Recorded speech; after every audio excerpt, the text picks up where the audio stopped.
আজ আপনাকে আপনার ভবিষ্যৎটা জানিয়ে যাচ্ছি। এমন দিন দেখবেন আপনি মা, যেখানে আপনাকে জল খাওয়ানোর লোক থাকবে না আপনার পাশে, আর আপনাকে সেই জল খাওয়াতে এই জুন ঘো না, ওই শ্রীময়ী সেনগুপ্তই আসবে। ওই বৌমা ছাড়া না আপনার জল জুটবে না। আর সেই দিনটার জন্য আমি অপেক্ষা করে আছি। আর আসলে আমার জীবনে এখন তো একটা উদ্দেশ্য হয়ে পড়েছে যে সেই দিনটা আমি দেখব। আপনার মতো মানুষের সেই দিনটা আমি দেখতে চাই। আচ্ছা, তোমার তো এখন এখানে থাকার কথা নয়, তোমার তো ওপরে থাকার কথা, বৌদির পাশে। এখানে দাঁড়িয়ে এতগুলো কথা বলছো কেন তুমি, সেটাই তো বুঝতে পারছি না। আর তাছাড়া বৌদি যখন বিয়েটা মেনে নিয়েছে, তোমার অসুবিধাটা কোথায়?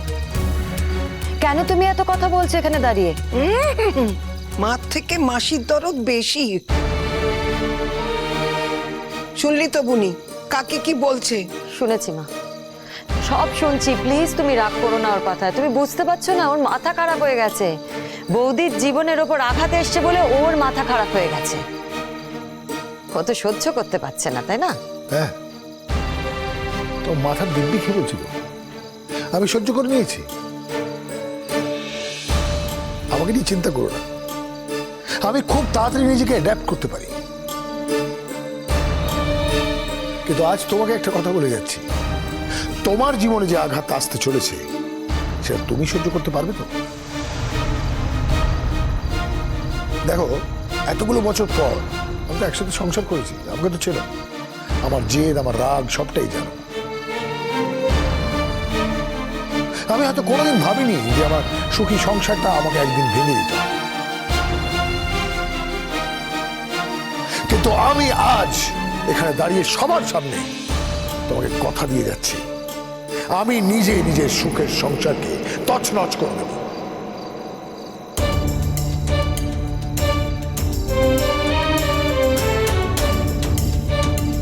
আমি তোমাকে কিছুতেই শান্তিতে থাকতে দেব না অনন্দিতা। যে অশান্তি তুমি আমার বৌদিকে দিয়েছ, সেই অশান্তি আমি দ্বিগুণ করে তোমাকে দেবই। হোয়াট?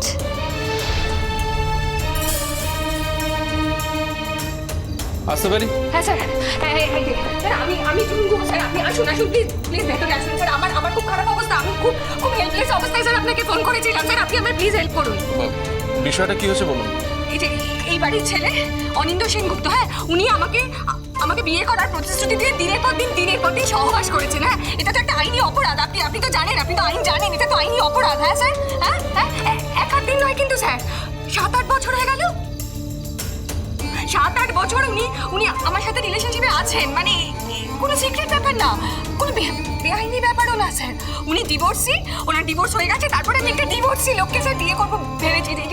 দেখুন এই যে রেজিস্টার দেখতে পাচ্ছেন, হ্যাঁ, আপনি আমাকে দেখে তো বুঝতে পারছেন আমার তো আজকে বিয়ে হওয়ার কথা ছিল, সেজন্য তো আমি সেজেছি। আমি ওই জন্য স্যার থানায় যেতে পারিনি, ওই জন্য আমি থানায় যেতে পারিনি। আপনাকে ডেকে এনেছি, সব আত্মীয় স্বজন বসে আছে স্যার।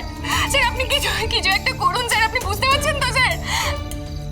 বলছি, উনি যাওয়ার আগে কিছু বলে গেছেন, মানে বা কিছু লিখে? হ্যাঁ হ্যাঁ হ্যাঁ হ্যাঁ, প্রাক্তন স্ত্রীর কাছে লিখে গেছেন, প্রাক্তন স্ত্রীকে লিখে গেছেন আমি বিয়ে করতে পারবো না, আমি চললাম।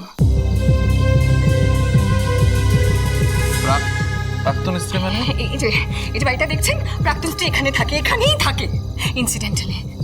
মানে প্রাক্তন শ্বশুর, মানে আমার হবু স্বামীর বাবা, তিনি এই বাড়িটা ওনার নামে লিখে রেখে গেছেন। উনি এই বাড়িতে থাকেন, ঠিক আমার উপর ছড়ি ঘোরান, আমার উপর মেন্টাল টর্চার করেন স্যার। এই খবরদার, বৌদির সম্পর্কে একটা বাজে কথা বলবে না। আমি পুরো কেসটাকে ঘুরিয়ে দেবো। জুন ম্যাডাম, পুরো কেসটাকে আমি ঘুরিয়ে দেবো। আমারও কিন্তু লোক আছে। দেখুন, এই পার্টিকুলার বিষয়ে আমরা শুধু পার্টিকুলার কেসটুকুই নেব, আর উনি যে বিষয়ে কথা বলেছেন সে বিষয়ে আমাদের কিন্তু বিস্তর কথা বলার আছে। আচ্ছা শুনুন, আপনি এখন একদম আমার কথার মধ্যে কোনো কথা বলবেন না। হ্যাঁ, এখন আমি কথা বলছি, আমাকে কথা বলতে দেবেন। আপনার যখন টার্ন হবে আপনি কথা বলবেন, চুপ করুন, শাট আপ। আপনার যা ইচ্ছে তাই বলুন, ওনাকে যা যা বোঝানোর সেটাই বোঝান, আমার কোনো অসুবিধা নেই। কিন্তু শ্রীময়ী সেনগুপ্তর নামে কোনো আজে বাজে কথা আমার সামনে অন্তত বলবেন না। স্যার দেখেছেন আমাকে কিরকম মেন্টাল টর্চার করে দেখেছেন তো স্যার? আপনি চোখের সামনে দেখতে পাচ্ছেন তো স্যার? প্লিজ আমাকে হেল্প করবেন তো স্যার? স্যার আপনি বুঝতে পারছেন তো? আপনি আমি আপনার মানসিক অবস্থা বুঝতে পারছি, আপনি একটু ঠান্ডা হন প্লিজ। ঠিক আছে, আমরা আপনার কমপ্লেনটা নিলাম, কিন্তু আপনাকে একবার থানায় যেতে হবে। কি করে স্যার থানায় যাবো স্যার? এই অবস্থা আমি কি করে থানায় যাবো স্যার? আপনি আমায় দেখে বুঝতে পারছেন না? আমি মেন্টালি ভেঙে পড়েছি স্যার, আপনি একটু বোঝার চেষ্টা করুন। ঠিক আছে, এখন আপনি যেতে পারবেন না, ঠিক আছে, কালকে সকালে তাহলে আসুন। একটা কথা মাথায় রাখবেন, যত তাড়াতাড়ি এফআইআর লজ করবেন তত তাড়াতাড়ি আমরা কিন্তু অ্যাকশন নিতে পারবো। ওকে ঠিক আছে জুন আন্টি, আমি তোমার সঙ্গে যাব না হয়। জুন, জুন, আমার ছেলেটাকে তুমি থানা পুলিশ করো না। শোনো মা, আমার কথাটা শোনো। আমার ছেলে অন্যায় করেছে। আমি তোমার কাছে হাত জোর করে মিনতি করছি। আমার ছেলে অন্যায় করেছে, যে অন্যায় কখনো ক্ষমা হয় না, কিন্তু ওকে বাড়িতে ফিরে আসতেই হবে। এই বাড়িতেই ওকে আসতে হবে, ওকে চাকরিও করতে হবে। ওর একটা মেয়ে রয়েছে, আমরা রয়েছি। ও যদি চাকরি না করে আমরা কি খাবো বলো দেখিনি? কোথায় যাব? ও কখনো এরকম অবিবেচনার মতো কাজ করতে পারে না। ওকে ফিরে আসতেই হবে। না না মাসি, তুমি জানো না ফিরে আসবে। না মাসি, আপনি বুঝতে পারছো না। তুমি বুঝতে পারছো না, তুমি আমার অবস্থাটা বুঝতে পারছো না। তোমার ছেলে আমায় চিট করেছে। আপনি বুঝতে পারছেন তো? হ্যাঁ, আপনি বুঝতে পারছেন? আমাকে এখানে হেনস্থা করেছে, চিট করেছে, ইচ্ছে করে আমি সেজে গুজে বসে আছি, ও পালিয়ে গেছে। এর একটা বিহিত কিন্তু আপনাকে করতে হবে স্যার। জুন, যাতে একটা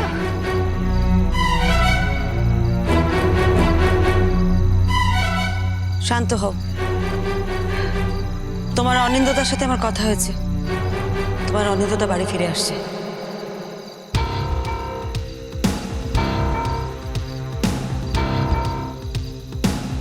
তোমার চিন্তার কোনো কারণ নেই।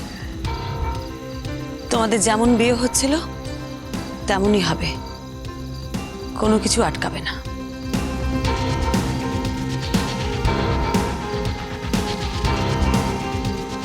স্যার, আপনাদের বোধহয় এখানে আর কোনো প্রয়োজন নেই, আপনারা আসতে পারেন।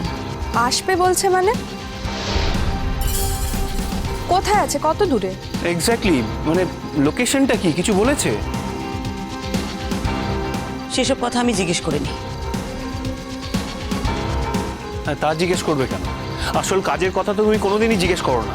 আমার তো মনে হয় আজকের আসল কাজের কথা হলো জুনের সাথে তোমার পাপার বিয়েটা হচ্ছে কিনা, সেটা আমি জিজ্ঞেস করেছি। আর তোমার পাপা জানিয়েছে যে সে বাড়ি ফিরে আসছে। আমি কথাটা জানতে পেরেছি বলেই তোমাদের জানাতে আসলাম। নম্বরটা আমাদের জানালে ক্ষতি কি হতো বলতো? আমাকে তো দিতে বলেছিলাম, তুমি আমাকে দাওনি। এখন যখন নম্বরটা পেয়েছো, তুমি কথা বলেছো, এইবার নম্বরটা আমাকে দাও। ক্ষমা করবেন মা, ওর এই ফোন নাম্বারটা ও কখনো কাউকে দিতে চায়নি। তার সাথে কথা না বলে আমি নাম্বারটা কাউকে দিতে পারবো না। আর তাছাড়া আপনার ছেলে তো কিছুক্ষণের মধ্যেই বাড়ি ফিরে আসবে। ও ফিরে এলে ওর থেকেই নম্বরটা নিয়ে নেবেন। আশ্চর্য জেদ তোমার, হ্যাঁ মা? তবু তো ভালো কিছু একটা আছে আমার। তোরা তো সবসময় বলিস তোর মায়ের কিছুই নেই, তোর মায়ের যে অন্তত জেদ আছে সেটা অন্তত আবিষ্কার করতে পেরেছিস। তো তাহলে কি হচ্ছে? তাহলে কি বিয়েটা হচ্ছে? মানে অনেকক্ষণ ধরে শাড়ি পরে আছি তো আনকমফোর্টেবল লাগছে। বিয়েটা যদি হয় তাহলে আর আমি চেঞ্জটা করব না। ও মা, মা গো মা, এটা দেখছি রীতিমতো চিড়িয়াখানা।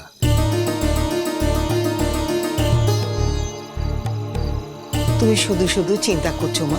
কেঁদো না, ও ঠিক ফিরে আসবে। হয়তো কোনো কারণে আটকে গেছে, ও যখন বুঝতে পেরেছে ও ঠিক ফিরে আসবে। তুমি কেন চিন্তা করছো? তুমি কান্নাকাটি করো না তো, কান্নাকাটি করো না।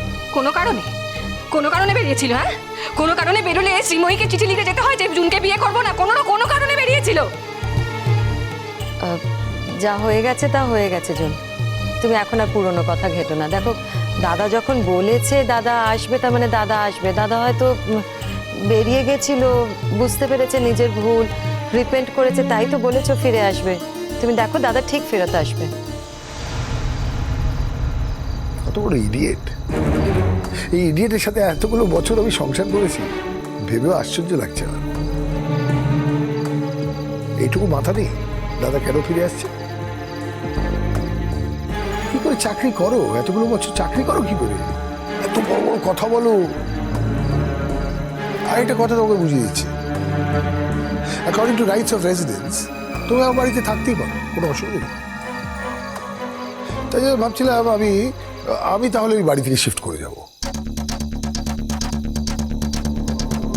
হ্যাঁ, তুমি তারপরে আমার উপর অ্যাডাল্টারি কেসও আনতে পারো, অসুবিধা নেই। হোয়াট?